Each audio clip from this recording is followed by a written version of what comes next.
All right, welcome. It's 2:35. I think we should go ahead and get started. We are here today to do a deep dive for SIG Cluster Lifecycle into the Cluster API subproject. Hopefully everybody in the audience is in the right room. If not, we won't feel offended if you get up and take off at this point. Make sure you're at the right talk. To introduce ourselves, my name is Robert Bailey. I work at Google. I've worked on SIG Cluster Lifecycle for maybe 3 or 4 years now. Before it was actually a SIG. I was one of the founding members of the SIG. And also one of the founding members of the Cluster API subproject.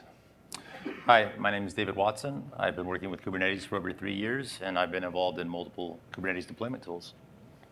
I work for Samsung, by the way. Okay, so the agenda for today is first we're going to set up the motivation for why we're doing the Cluster API project. Next, we're going to go over some logistical challenges in terms of how do you set up your first cluster with Cluster API if you don't have a cluster. Finally, we're going to dig into the API definition. Again, this is a deep dive, so we're targeting this towards developers. We want to make sure that when you leave, you understand what we're doing and how you can jump in and get involved if you're interested. So with that, I'll go ahead and pass it back to you. Great. Last year at KubeCon in Austin, Christoph and I got up and sort of introduced the Cluster API project. And we spent a good amount of time during that presentation sort of setting the stage and giving the motivation. But for people that weren't there, haven't watched the recording, or new, they're here to find out what we're doing, we don't want to sort of elide over that and just jump right into the details. So we do want to talk a little bit about why we're here and what we're doing. So the first point is that cluster management in Kubernetes is difficult. This has sort of been a knock on Kubernetes since the early days. It's gotten a lot easier since the early days. I don't know how many of you have been working on Kubernetes for more than like 2 or 3 years, but it used to be really, really hard to get your cluster up and running. And people still did it, right? People fought through the difficulty because the promise of once it was up and running, what it delivered to you was so valuable. SIG Cluster Lifecycle's part of their charter is to make that process really easy, make it really easy to get up and running. I know a number of you guys were in the previous talk in this room about kubeadm, and kubeadm is part of what our SIG has been working on to make it easy to get up and running. But kubeadm only solves a part of the problem, and that's actually intentional. Our SIG is really focused on building tools that solve pieces of the problem and not trying to build a one-solution-fits-all tool because we don't believe that that will actually have traction in the community because everybody's needs are so different. But cluster management is really difficult, right? So one of the pieces that's difficult is clustering. So we have kubeadm for that piece. And another piece that's really difficult is managing infrastructure, right? So even if you have kubeadm, it presupposes that you already have physical or virtual machines to run commands on. And the Cluster API project is really meant to tie together the infrastructure around kubeadm to give you sort of a more holistic way to set up and manage clusters over time. So currently, the tooling and ecosystem is fragmented. I was looking this weekend at the Kubernetes documentation, and there are over 75 ways linked from the official documentation to deploy Kubernetes. I've seen lists in the wild of over 100 different deployment tools. So to put that in perspective, I'd say there's roughly 100 people here, maybe a little more. That means one of two things. Either someone here has never written a deployment tool, or one of you has written at least 2 of them. And finally, another piece of our motivation is we really want to be able to start enabling the community to build higher level tooling on top of their clusters. One problem with fragmentation is you can't take a tool that's meant to manage clusters and use it anywhere outside of your same small ecosystem, right? So if you are a user of kops, you might write a tool that works well with kops to manage your kops clusters. But then what happens if kops doesn't support an environment you want to use? And now you're using kubespray, and now you need to use kubespray to manage clusters. How do you make a tool that's going to work with both? A great example of this is the Cluster Autoscaler. The Cluster Autoscaler has sort of a cloud plugin interface so they can work with different underlying infrastructures. One of the goals of the Machines API that we'll get to later is to make it so the Cluster Autoscaler can target a single API and let us abstract away the underlying infrastructure in a way that adding support to the Cluster API for new environments sort of gives you an autoscaler for free. And we believe that there are other tools like the autoscaler that will benefit from having some consistent APIs on which to deal with how we manage clusters. Another use case is hybrid cloud. So I mentioned with the kops and kubespray example earlier, where maybe kops doesn't support new environments. But even if it does support new environment, we want to have consistent ways to manage your clusters across, if your company is run on Amazon and Google and Microsoft, how do you interact with your clusters? There are definitely a lot of companies that are trying to help solve this problem, but we think that managing your cluster itself, managing the infrastructure, is something that the community should step in and provide some guidance to the users of Kubernetes on how best to do that. And finally, we want to sort of help manage the control plane of a cluster, right? And so kubeadm is really great at doing this sort of on a single machine and helping orchestrate the process of managing a control plane and manage those upgrades across multiple machines and across multiple clusters is some value we think the Cluster API can bring. So what is the Cluster API? So that's probably a good question. If you guys are here and you aren't involved in the project, you might want to know like what it is. And so we've been sort of beating around the bush with the motivations and how are we solving this problem. So first and foremost, the Cluster API is a declarative API. Prior to the Cluster API, the Kubernetes ecosystem didn't really have a way to represent the cluster or machines inside of Kubernetes itself. There were some early attempts. I know Justin Santa Barbara sent a pull request trying to add a machine definition to core Kubernetes a couple of years ago and was rejected as being out of scope. So what we've done is we've sort of stepped outside of core Kubernetes and said, even if it's not part of core Kubernetes, we'd like the ecosystem to have a consistent way using Kubernetes native primitives to be able to represent clusters, control planes, configuration, and machines that all sort of come together and make up your cluster.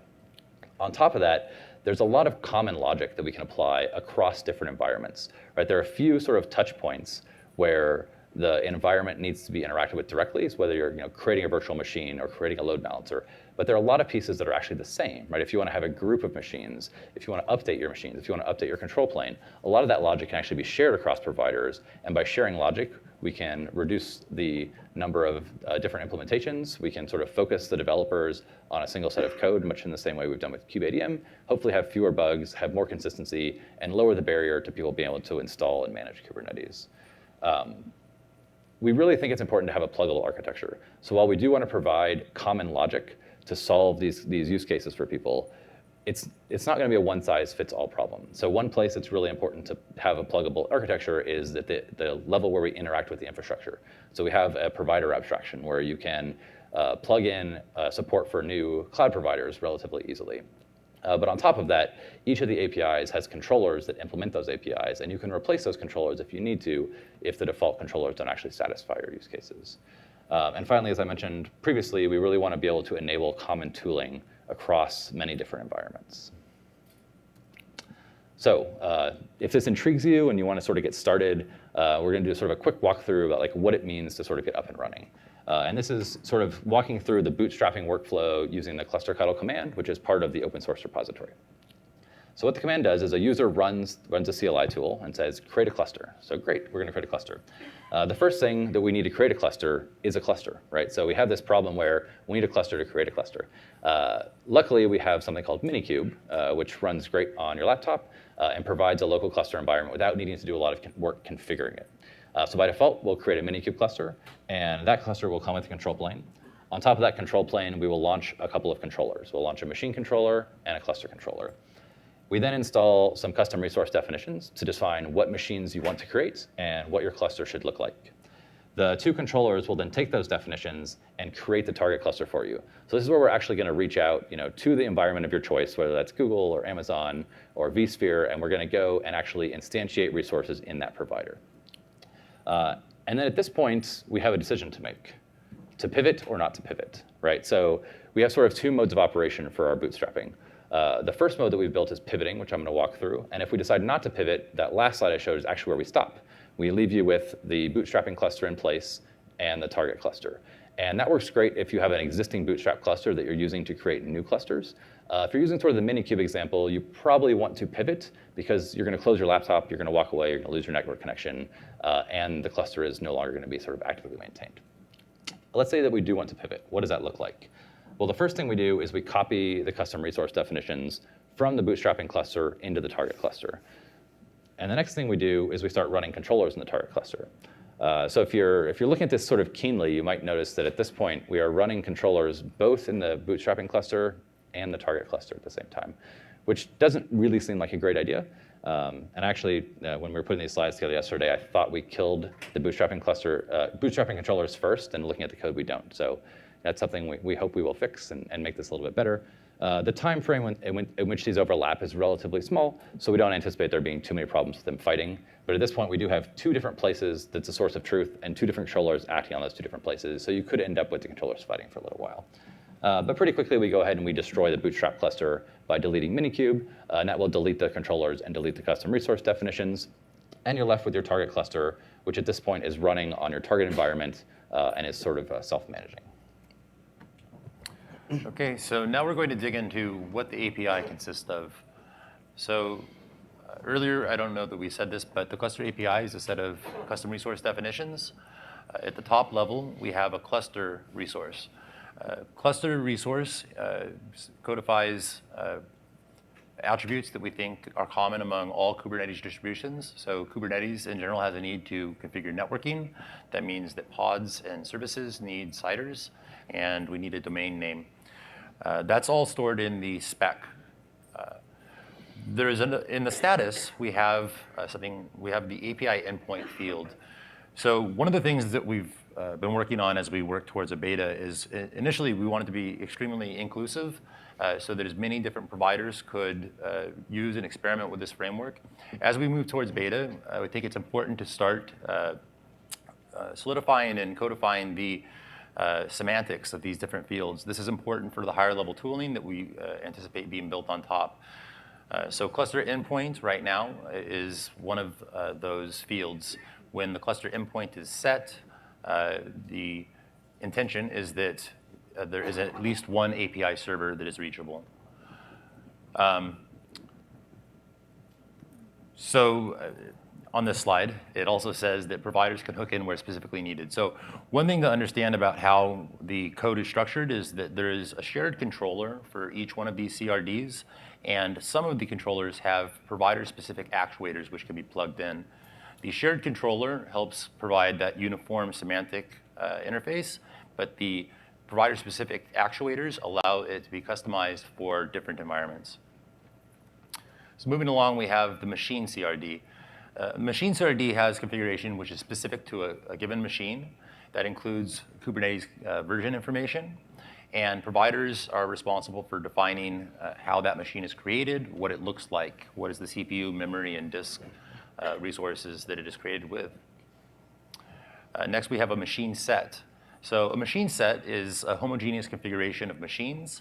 You have a template for the machine CRD, and the idea is that a machine set is a generic controller. There is no actuator, and the autoscaler can use the machine set resource to increase or decrease the number of machines in the machine set, thereby creating or deleting machines. Finally, we have machine deployment. This is a CRD which is used to coordinate upgrades. So upgrades are a little bit tricky because not only do you have requirements in terms of how many worker nodes you can kill at one time in order to maintain Kubernetes assumptions around replica sets and how their availability is maintained, but you also have the control plane, which has to be updated in a certain order.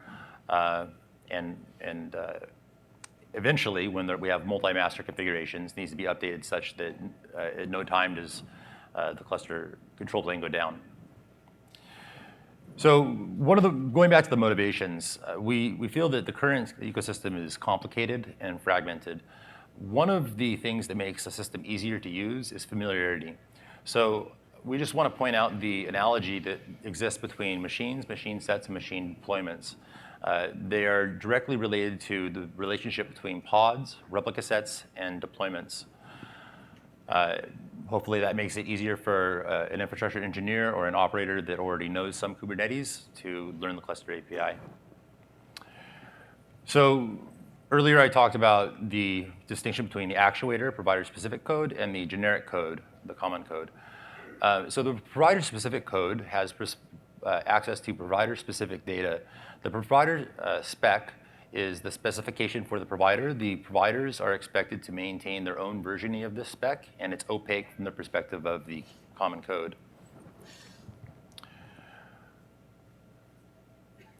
One of the difficulties that you notice when you configure each machine is that it becomes tedious and redundant. You don't generally want every machine to be different. In fact, it's usually the case that you'd like them to be relatively homogeneous. So we've created a mechanism that allows you to share provider specs. And so here is the provider spec embedded in a machine. And this is a machine class. So a machine can point to a provider spec, or it can point to a provider spec source, one of which is a machine class. Machine classes are analogous to the existing concept of storage class. Okay, so now we're going to talk about how to create a new provider. And I don't know how well this will work. You might want to bump your font a little. There you go. Okay, so to begin, some conventions around naming. We refer to providers for different environments. And by environment, what we mean is different cloud providers, different bare metal providers. They could be hosted solutions. They could be non-hosted solutions. So the general broad category of all of the infrastructure that runs Kubernetes. Now, within a given environment, we have the potential for one or more variants. So for instance, we have a repository named Cluster API Provider AWS, and that is the SIG-sponsored repo for AWS implementations. Right now, it has an implementation which is targeted towards EC2, and in the future, we believe it will have an implementation for EKS. So again, we're using CRDs. This makes it extremely easy to create a new provider. You can see in the right-hand column, these are the commands that you can run in order to generate a new provider. The types that you're defining are the spec and the status for the cluster object, and then again, the spec and the status for the machine object. Once you've defined the various types, you need to register their schemes. This is a short source file which does that. And then you need to create actuators. So the actuators have a small interface which must be filled in order to implement the Cluster API. So for example, this is the cluster actuator, and it has two methods. It has reconcile and it has delete. And then looking at the machine actuator, we have create, delete, update, and exist. We also currently have two additional functions which we intend to get rid of at some point. So get API and get kubeconfig are there as a convenience right now, but eventually will be deprecated. So once you've defined your actuators, then you need to register the controllers. Remember, we built this using kubebuilder. Kubebuilder knows nothing about Cluster API. So all of the core common Cluster API types must be registered with the controller, and then the controller, let's see. So here's where we register the actuators. And then the next step is that we go ahead and we build and push images. So this here is a small change to the makefile generated by kubebuilder. And all it attempts to do is put all of the CRDs and other manifest in a single file so that deploying the Cluster API with the provider-specific components can be as simple as, well, first we build the images, but it can be as simple as minikube start, make, deploy. And at the end, you should have a cluster with Cluster API running. Okay. Great. So one of the reasons that many of you are probably here is to figure out where we're going. We've gotten a lot of questions over the week about when is the Cluster API going to be out of alpha, like what's coming next year. So we wanted to spend a few minutes talking about some of the ideas that we had as we were preparing the slides that we could share with all of you. I think one thing to keep in mind as we talk about the future roadmap is that the roadmap for this sub-project is entirely driven by the people who show up and who are contributing to the project. And so if there's something you are not seeing on the roadmap that you really think we should be doing, please come join us and start contributing. So the things that we see happening over the next year or so are solidifying alpha and cutting our first beta releases. So right now, we mentioned we're still in alpha. We're still making breaking API changes. So one of the nice things about being in alpha is we can do a rapid iteration of both the API and the code without having to worry about supporting any existing users.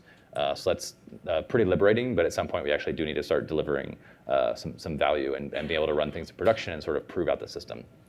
So we're targeting beta later this year so that we can actually start doing that. So existing systems like OpenShift and COPS are looking to start adopting parts of the API, and I think they would really prefer if those parts of the API were stable. So we're shooting for that as soon as we can. Another thing we started working on is multi-master. So we had a lovely conversation yesterday that Jason set up for us to talk about highly available deployments with the Cluster API, which is often conflated with multi-master. But really what people want is they want to be able to run multiple machine instances that we can shard the control plane across, so that if you lose any single machine, your control plane stays up, and oftentimes people run those machines across availability zones for redundancy. Another thing that we're looking at doing is setting up PROW integration. So both for the Cluster API project itself, which right now doesn't have sort of the end-to-end pre-submits that we'd like to have to give us confidence to start cutting things like beta releases. But also if you look at the core Kubernetes repo, we believe that if we can get the Cluster API hooked up into PROW, we can use that to deprecate a large swath of the end-to-end tests that are currently running on KubeUp, which I think would be a great sort of sustainability win for the Kubernetes ecosystem as a whole. So some other areas that we're focused on include bare metal. Bare metal is one of the final frontiers of Kubernetes deployment. It's very difficult because of how varied the infrastructure tends to be. One of the things we'd like to do is look into creating a generic controller that uses webhooks to allocate infrastructure. This might be a way to help people target different bare metal environments without having to have a proliferation of perhaps dozens or more of different bare metal providers. Another thing that's extremely important is documentation. Right now we have a fair amount of documentation for developers. It still needs a lot of work, so we welcome feedback and contributions in that area. But eventually, I would like the documentation to target not just developers, but end users, and then infrastructure engineers. So there's a range of people for whom Cluster API is targeted, and we would like the best documentation we can have. Finally, we're going to be looking at, there's an etcd ADM project, which I don't know a lot about. It's a new project. But it aims to simplify etcd management in the same way that kubeadm simplifies Kubernetes configuration. And it has the potential to simplify the deployment of clusters. So we're looking at incorporating that into some of the provisioning tools. We're looking at add-ons as operators. So there's some basic infrastructure like DNS that are required for basically every cluster. And we'd like to have a consistent way to not just install, but then manage the lifecycle of those add-ons. And finally, there's a bundle spec, which is a new project. And we'll be looking at using that to simplify deployment and cluster lifecycle as well. Great. So one of the things that we mentioned is hopefully some or many of you are here because you're interested in getting involved in the project. And I want to make sure people understand that getting involved doesn't mean writing code, right? There's a lot of ways that you can help contribute to the community that are really impactful without having to write code. Now, don't get me wrong, if you are able to write code and want to send us code, we would love that as well. But that oftentimes that's a pretty big barrier for people to get over, especially with a new project. And it's much easier to start small. And so, as David mentioned, we've started writing documentation. We have multiple audiences that we want this documentation to reach. Many of you probably fit into one of those audiences. And so even if you're reviewing the documentation, filing issues against the documentation, sending small changes to the documentation, those are huge contributions to the project, helping us sort of improve the documentation for the next round of people that show up. Similarly, I think across the Kubernetes community, we sort of have a lack of people that are focused on helping with project management. Things like helping with issue backlog triage, helping running meetings, helping organize people, helping keeping people on track, setting goals, setting milestones, and helping sort of projects move forward in a consistent fashion. In the Kubernetes ecosystem, this is really difficult because a lot of the players come from many different companies and have lots of other priorities other than just helping the open source project advance. Other things like helping cut releases, building release infrastructure. We mentioned during a SIG call recently that we want to set up some more project automation. There are very, very many ways to contribute, even if you know nothing about the code base itself, that can help get you involved and help get you up to speed on the code base if you do want to start making sort of more significant contributions. When you do get to that point, we have a number of issues in the code base that are labeled as either help wanted or good first issue, and some with both. Help wanted are places where we sort of know that there's a gap in the system right now. We'd love for someone to step up and own that gap and to start making those changes. Good first issues are ones that are sort of much smaller issues that are targeted at people that maybe don't have the depth of expertise. Sometimes the things that are labeled as help wanted are huge sweeping changes to the system that are hard to come in on day one and start changing. But good first issues are really supposed to be targeted at small changes that you don't need to have a lot of domain expertise to make. And lastly, we have a number of providers that have been built so far. We've got providers for most of the major clouds. I was really excited to see that right around the time that KubeCon China was happening, two of the large cloud providers in China submitted their implementations for both Tencent and Baidu. So if there is an environment that you're particularly excited about that maybe you use on your day-to-day for work, join that sort of sub-project of this sub-project and help make that environment better. If there's an environment that doesn't exist yet that you need, we're also looking for people to contribute support for new environments as well. I think over time, the number of new environments we want to support, we expect to shrink as we start to cover a lot of the large ones. I think the big gap, as mentioned earlier, was bare metal because the environments are just so different. And if you're looking for sort of more particulars on how to get a hold of us, this top link is a link to our GitHub repo. We've got a README there. It has a lot of the rest of this information, but it's what mailing lists we're on. We use the mailing list somewhat sparsely. I mentioned during our SIG intro a couple of days ago that there are over 550 people on this mailing list. And the SIG Cluster Lifecycle is a really large SIG with a lot of different interests. And so we try not to put too many things specific to sub-projects onto the mailing list. But it's a great way to find out about cross-cutting things that are happening. So we mentioned during the previous slide things like the add-ons as operators and etcd admin. These are projects that are starting in the SIG that we'd like to adopt across the SIG as sort of horizontal efforts. And so this mailing list is where you start to hear about things like that. There's a bi-weekly meeting for the overall SIG cluster lifecycle, but there's also a weekly meeting that's a breakout for this project specifically. And we come together for about an hour every week, and we talk usually in sort of pretty great technical depth about different design decisions. I'm hoping over the next couple of months we can really use those meetings sort of in sort of a project management style to really drive us towards these alpha and beta releases that we've been targeting. There are actually two other meetings that we have every week, one that's in a European-friendly time and one that's in a sort of US West Coast-friendly time, where people can get together and sort of talk shop, come across from different provider implementations and talk about problems they're facing, things that David brought up about how we use different fields in the API, making sure those are consistent across providers. These are just other times that people can get together and sort of know that somebody else will be there to talk to ask questions to, and to work together with. We've got a link to our meeting notes. All of the meetings get recorded and uploaded to our YouTube playlist. So if you can't make meetings, I think the meeting times might be difficult for people, in China. You can always go back and watch the meetings. You can add questions to the meeting notes ahead of time, even if you're not going to be there, and we will try to answer those questions. And we also have a Slack channel. Please come join us in Slack, ask questions in Slack. We have a single Slack channel for all the providers. I think that's been really useful because even if you have a question where you have a bug in a specific provider, it's often someone from another provider that sees that first and helps pull in the right people, or maybe it's a bug that they've also encountered and can still help you through even if they don't know the specifics of that environment. Great. And so I think we tried to keep this pretty short because we anticipated you guys having some questions.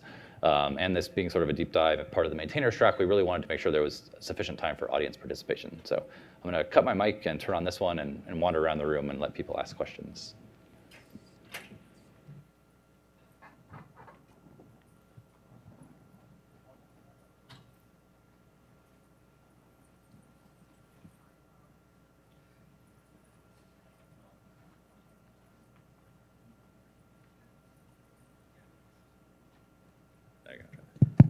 Hi. Are there any thoughts on generalizing the provider spec as a separate CRD and having some kind of defaults for the whole environment where I create a mission set, but I don't really specify a provider spec, but takes a default? Yeah, so that's what David was mentioning earlier about machine classes are sort of intended to fill that role. So the machine class is a way to extract the provider spec from a machine or a machine set, such that when you create a machine, you say, I want a machine and I want it to look like this, and you can point to a machine class. And those machine classes can you don't have to create necessarily. Like they can be pre-installed by the set of infrastructure based on your environment. So I could imagine like if I want to create a cluster on Google, I might create a cluster and a controller might just sort of inject a couple of machine classes with your sort of common types to make it really easy for you to get started creating new machines. And then if you want different types, you can create your own machine classes that use custom VM shapes or add GPUs or any sort of other special thing. I don't necessarily see us having a single one of those CRDs that works across environments, because the whole point of that provider spec is that it's very provider specific, right? So we first looked at having things like I want 3 CPUs or I want 4 gigs of memory, and trying to abstract that away. And we found there are a number of people on the project who've had a lot of experience trying to build systems like that in the past, and pretty much all of them have failed. And so we didn't want to go down that road. We wanted to still expose sort of the underlying power and different features of every environment, because we believe that each of them does have something unique sort of to offer. And we don't want to hide that from you to the point where it's not usable, because otherwise people won't use the higher level abstraction. There's one over here before you. Hey, have you guys considered hardening the idea of a master machine versus a worker machine? Because once you bring in that concept, I feel like you can kind of communally bring in some of the management of, say, the control plane. Like AWS, you said, was managing a highly available control plane. I don't know if there was any thought that's gone into that, or maybe it's out of scope. So at one point, we actually did specify the distinction between masters and worker nodes. We removed that because it's actually not a completely generic topic or a neutral topic. For instance, you have hosted providers where you don't get to specify or access your masters. And then you have nodeless environments where you might not even have a concept of a node. So we didn't want to limit the applicability of the cluster API by doing that. Yeah, that being said, I think that most providers these days do have a machine where they run something that creates a master, and a machine that's intended to be a worker that joins that master, right? So if you look at the AWS provider, the script that initializes a machine that's targeted at a master will run kubeadm init, create and configure a control plane, and the machines that run nodes will run kubeadm join and join that to create your cluster, right? So there is some separation. It's not exposed in the API because we don't believe it's applicable in every sort of deployment scenario. I noticed when you were talking about the machine classes, it had the provider config in it, and it had a lot of different things in there, like number of CPUs, amount of RAM, and all that. But it also seemed to have locations like I needed in US Central 1F, and I was wondering if there was some composability to be had there to prevent the exponential explosion of like I need an N1 standard 2 in this zone versus this zone. Like they're all very similar, just different locations. Yeah, so David pointed out sort of the analogy to storage classes here. And one thing storage classes allow you to do is they allow you to specify parameters that sort of override things in a storage class to make them more specialized. We haven't quite figured out the right way to do that gives a good user experience. I think right now you're going to end up with an explosion of machine classes to cover each of your different sort of zones or regions or machine types, right? But my initial cut at what machine classes should look like was like templatized and parameterized, and it was pretty ugly, but gave you that flexibility. So I think there's a line that we have to walk to give users that sort of expressibility without making it too hard to understand how to use it. And we aren't quite sure where that line is yet. So this is the machine class. Is there also a cluster class? And like keep drawing the parallel to storage class, there's a default storage class. Could you then have a default cluster class and then just generically everybody's kube cluster, whatever their backend default cluster class is, could just use some CRD and say, just give me a cluster, never mind the details? That's a really good question. We haven't really explored trying to pull out the common bits of cluster into a class yet, but maybe that's something we'll get to. I think the reason that it's happened for machines is people create lots of machines per cluster, and so you start to see the pain pretty quickly. Another reason to do it for machines is that the autoscaler needs it, because the autoscaler needs to have a way to look at sort of a template for what's going to happen when I create a new machine to make sure it's going to actually help adding capacity in the right way to a cluster. And so there was a really sort of clear and obvious need for classes for machines. There hasn't been as clear or obvious of a need for clusters yet, but I think maybe the use case you raise might sort of be the beginning of what that would look like. We just haven't thought about it too much. I saw this first. Here, Okay. So does your machine deployment cover the other like security group or the like a log 53 or it like load balancer on the top of the masters or this like the whole 9 yard? So the machine deployment itself doesn't cover those things. So that's part of provisioning a cluster, right? So the cluster object itself, sort of we elided all of the cloud provider specific bits, right? So the things you're mentioning are all AWS specific concepts. So those aren't things that we promoted into like the general description of a cluster, but they would be if you looked at a cluster for AWS, be in the cloud provider specific spec for an AWS cluster. And then the cluster specific actuator that we showed the interface for there when you're reconciling that cluster would be responsible for creating those things if they're needed. I sort of accidentally have a follow-up to that. The cluster is a fairly monolithic object. It has the whole networking deal. It has all the, like you just described, sort of access paths and security groups. And I think the AWS one has a bastion host that it spins up. What are your thoughts on breaking out the cluster into like a constellation of different CRDs? So for things that make sense that are generic enough, I think that would be a good idea. I do agree that there are certain, because the deployment does not cover the cluster object, there may be things that are specified at the cluster level in a provider-specific way that may not be immediately, or we don't expose at the deployment level how you would change those things. But the provider spec is available for both. So for providers which allow those cluster fields to change in their provider-specific way, they could account for it in their actuator. Yeah. One more thing to add to that. We have been having a lot of conversations today and over the last couple of days at KubeCon, now that everybody's sort of together, about right now we have a sort of a loose coupling on the API between clusters and machines, right? You can see like there's no like direct references between the two objects. But if you actually go look at the code, there's some implicit references between the two.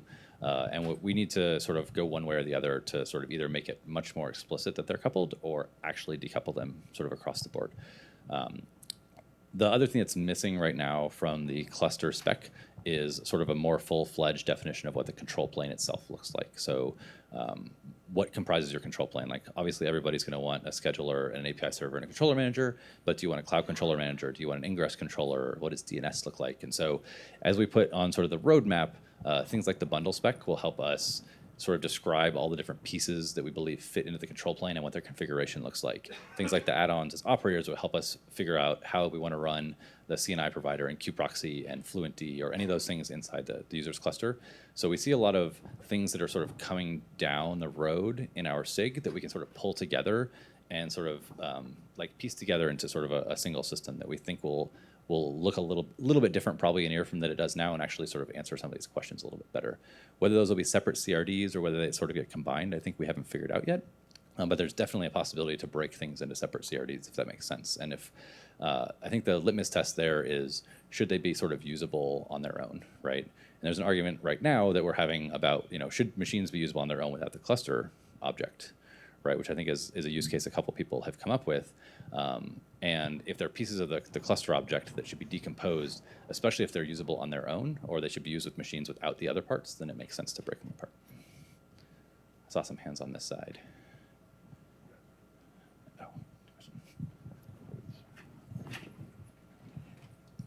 I just had one on like the code reuse between the actuator for cloud providers and what's today in cloud providers for like nodes and stuff. Is there something that's happening there? I'm sorry. So like the actuators will be the ones that provision cloud provider specific machines, and then there's already cloud provider specific in the cloud controller managers, like the code that's already existing. So is there plans to kind of have reuse between those two? I think Okay, the I'll answer take is that yes. Yes, there are plans. So The problem right now is about timing. So the Cloud Controller Manager code is currently being extracted from core Kubernetes.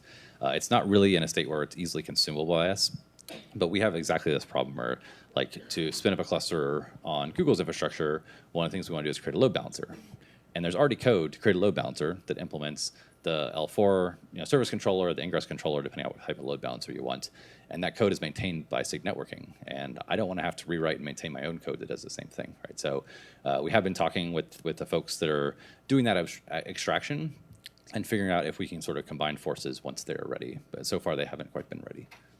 But yeah, like for the Google specific case, I know that the networking team has done a lot of work writing mocks on top of all the GCP APIs, and we'd love to not have to redo that.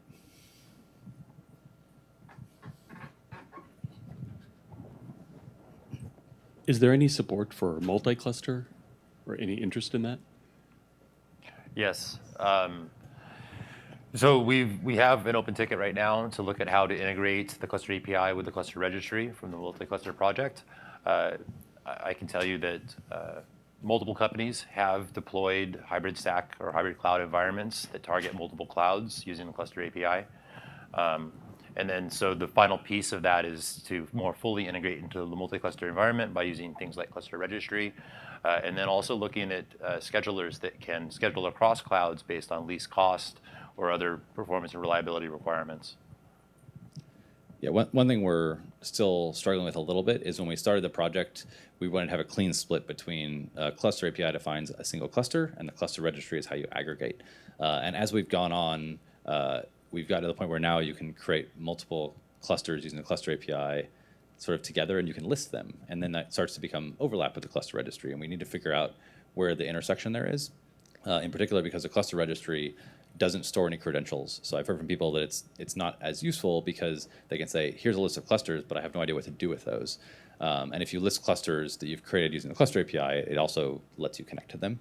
And so for some people, that's a little bit more useful.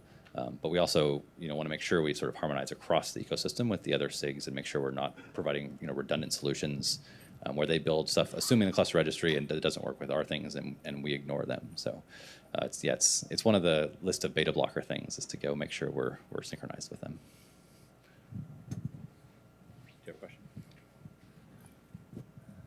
Yeah, is the machine set, machine deployment model that you have here ready for reuse by the cluster autoscaler?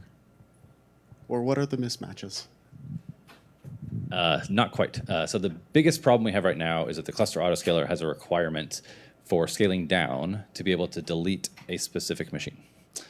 So the way they implement this currently is they talk to the underlying cloud provider. And so like on Google, they say, I have a managed instance group. They tell the managed instance group, scale down by 1, and I want it to be that specific one, which is supported by the API. In Kubernetes, we've sort of cloned the APIs for replica set and deployments, and they do not have a way to scale down by specific instances, right? They just have a way to set the new desired size. And we've talked to the folks from SIG Apps about whether they think they will add that support, and the answer so far has been they will not. And so we're trying to figure out how we want to add that support so that it will sort of feel as native to Kubernetes as possible. There have been a number of different sort of implementation proposals for this. I know the SAP folks have one that they've got working that they've offered to donate, and we're trying to figure out sort of what the right user experience for that should look like. And then once we can scale down, then I think that's one of the biggest hurdles that's left. But if you look at our repo, I think there's like 2 or 3 open PRs where people have tried to start adding the support. It's sort of the first thing people run into when they try to run the autoscaler. Chris. Is it an explicit goal of the cluster API to be able to provide authentication credentials to the clusters it creates? Or should you not do that for clusters you create that have a controlled identity domain, like you say, just go out to this OIDC server? Yeah, so you're asking back about the cluster registry answer that I gave. And I think that the second approach you said is sort of the approach that the multi-cluster SIG is taking, which is we don't want to have to deal with credentials. We'll assume that you can get them out of band. I think that in many of the providers today, sort of by default, you can find those credentials if you are listing clusters and you have access to do so. That might not be the best way to deploy them, depending upon your environment and your security requirements. And I think that's something we haven't necessarily tackled yet. I don't know if you have thoughts, Jason. So for the AWS provider specifically, right now we're storing the CA key and CA cert for the cluster and the cluster provider or cluster provider config. So you can generate a kube config to access it. Longer term, we're looking at potentially storing that within Amazon AWS Secrets Manager so that we can restrict who can actually access that, and then we would just reference that secret instead. Nobody else can hear you except for Jason. Sorry, my question was more, is it an explicit goal to be able to do that? Not can you do that with the current implementations? I don't think it's an explicit goal, such as it's so far it's been a side effect that people have sort of taken advantage of. I'll say it that way. I was just going to add that in order to be able to do additional operations on the cluster, there are a lot of things that you have to do to be able to interact with the cluster. So we need access to the credentials somehow within the controller to do operations on the cluster. And, so it's not necessarily about providing the credentials to the end user as it is for being available for that. Yeah, that's a great point. It's needed for the automation, right? I'm seeing fewer hands. Any other questions? All right. We'll be up here for a few more minutes. Feel free to come up and ask questions if you want to. And otherwise, thank you so much for coming. Thanks a lot.